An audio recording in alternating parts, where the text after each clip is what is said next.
Bienvenue dans cette nouvelle vidéo sur les Logic Nodes. Ça faisait quelques semaines que j'en avais pas fait. Là, on va voir comment mettre en place un système basique de déplacement de personnages à la première personne. Donc ça sera les mouvements du corps et de la tête pour se déplacer et regarder. Je vais déjà préparer la scène. Donc ici, j'ai mon cube de base. Je vais juste lui appliquer un scale sur X et Y à 0,3 et un scale sur Z à 0,8. Ok, et je vais le remonter. Donc lui, ça va être le corps de notre personnage. Donc je vais le renommer Player Caps. Ce corps, il va avoir des propriétés physiques.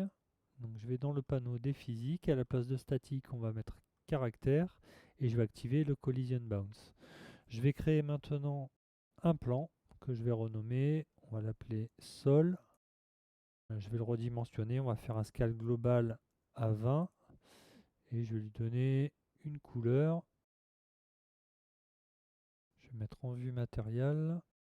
On va changer ça, mettre un peu plus foncé. Ok, parfait.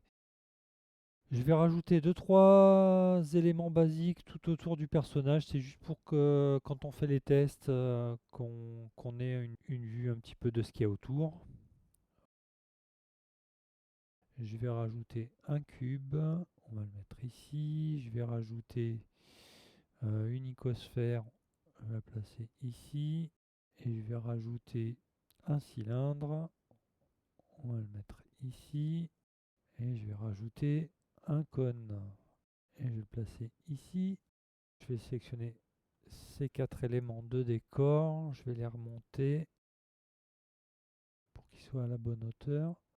Et là, je vais mettre en individuel origine et on va faire un scale sur X et Y pour élargir un peu tout ça. Parfait.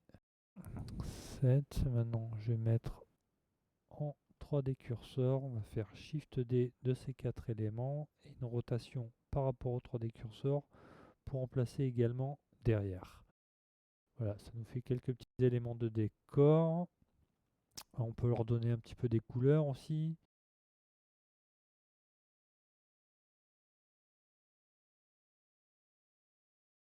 Alors les éléments de décor, je vais les placer dans une collection à part. Faire ça une collection, clic droit, New Collection.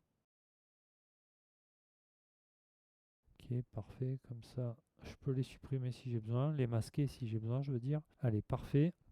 Il me reste plus qu'à placer ma caméra, Alt R, Alt G pour tout réinitialiser. Ma collection avec les éléments de décor, je vais la masquer pour l'instant. Donc la caméra, je me mets en vue de côté. Hop, on va aller la placer. Alors là, je vais mettre en Bounding Box Center. Je vais activer le snap. Je vais la déplacer sur Z.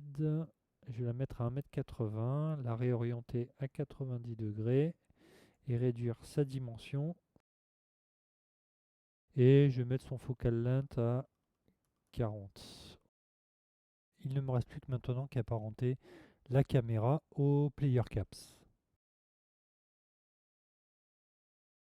Donc maintenant au niveau du scripting, alors moi ici j'ai les Logic Bricks qui s'affichent, on va changer ça de suite.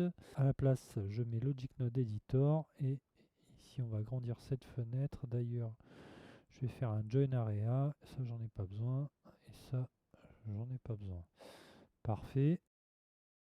L'objet qu'on va choisir pour attribuer l'arbre logique, donc ça sera le cube ici, le player caps.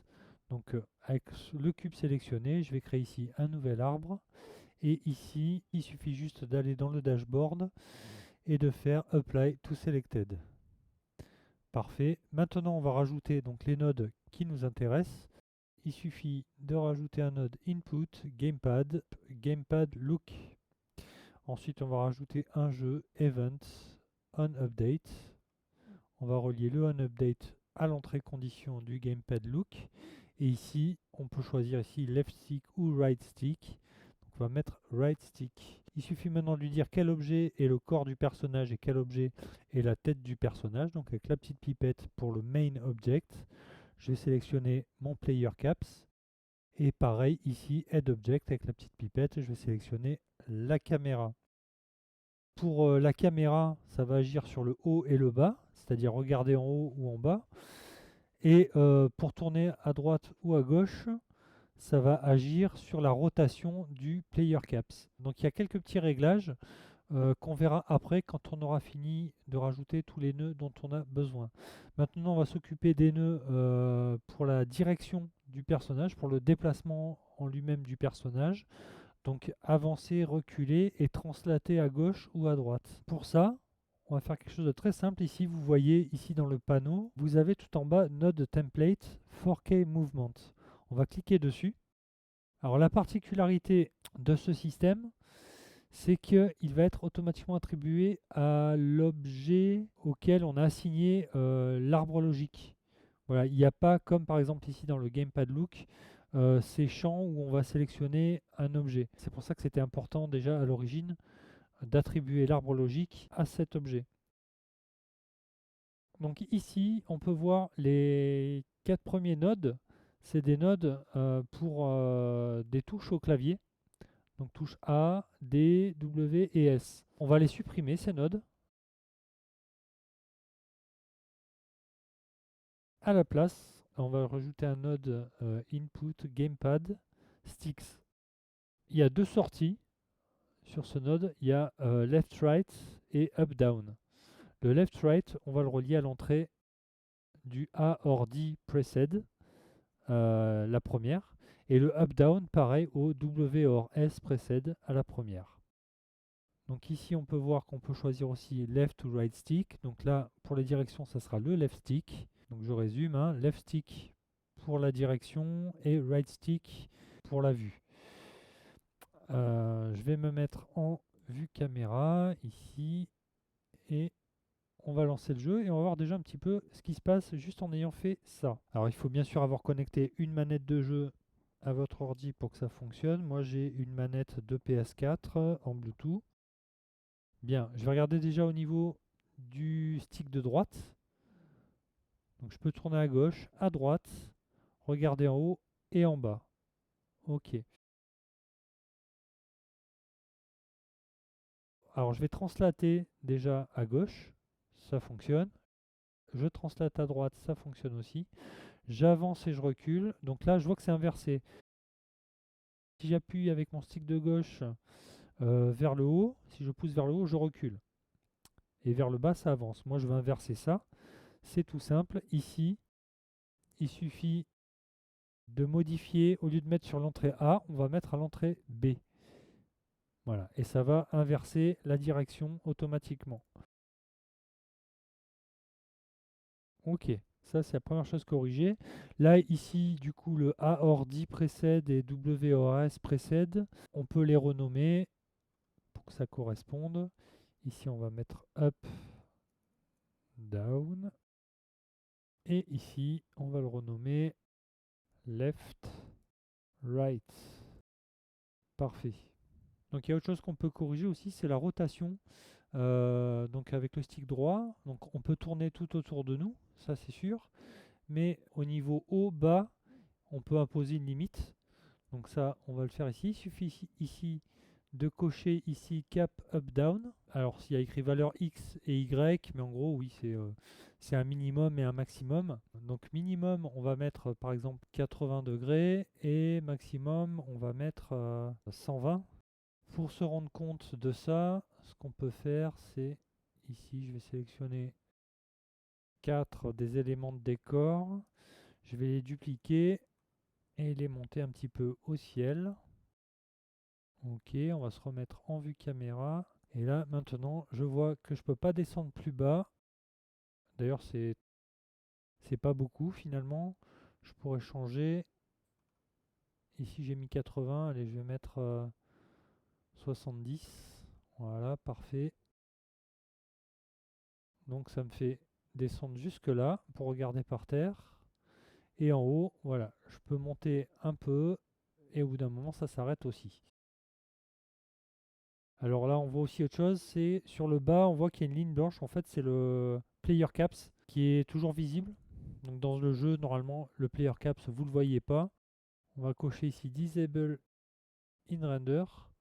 Comme ça, quand je lance le jeu, si je descends en bas, on ne le voit plus. Mais il est bien dans le jeu toujours, hein. Ce qu'on peut modifier aussi, c'est la vitesse de déplacement. Donc avec le stick de gauche, on voit en translation et avancer, reculer. C'est peut-être un peu lent. Je vais juste ici, là dans mon groupe de nœuds, on a un node speed. Je vais augmenter. Allez, on va le mettre à 22.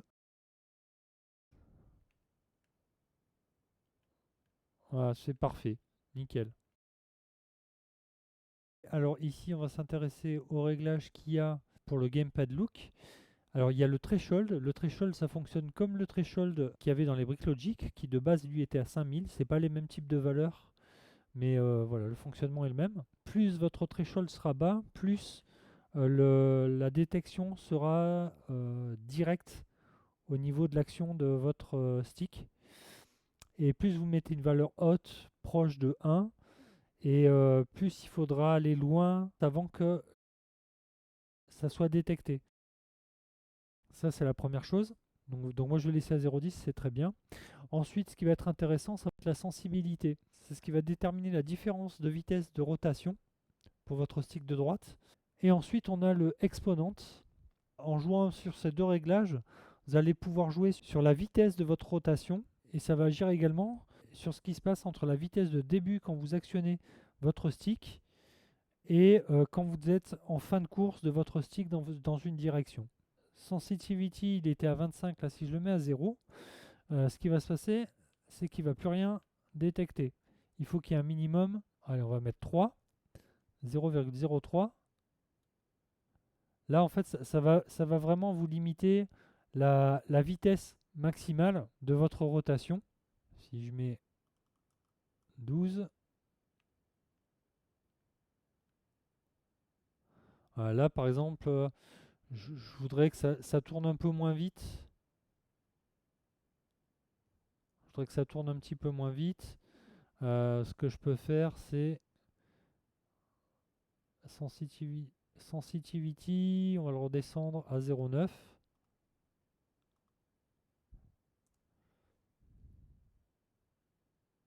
Voilà, là ça me convient mieux. C'est parfait. Voilà, c'est tout pour cette vidéo. J'espère que ça vous aura aidé un petit peu et je vous dis à très bientôt. Ciao, ciao.